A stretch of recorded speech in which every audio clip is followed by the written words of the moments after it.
Forwarded video ni guys 30,600 square meters.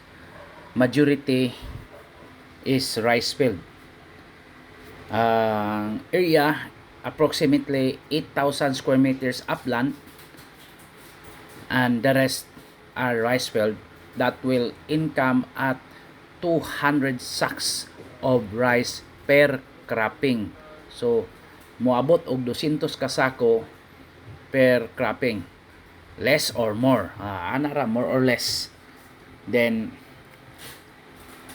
it is an irrigated rice field from town proper sa lungsod merkado up to the site approximately 8 kilometers, but most of these roads are concrete roads.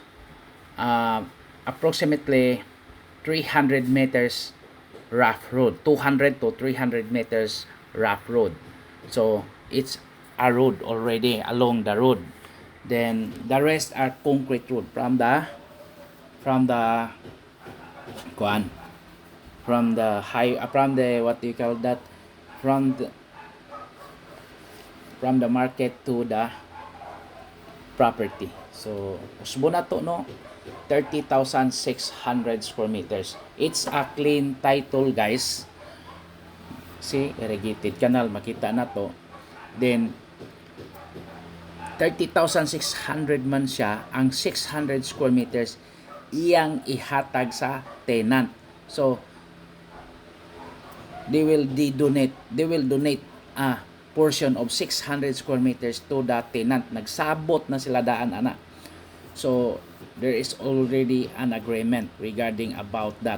So ang mahabilin is 30,000. It's a rush sale at 2.5 million pesos. So 2.5 million pesos daily na pahangyuan. I don't know kung unsa gyud, basta pinakabarato na niya nga offer.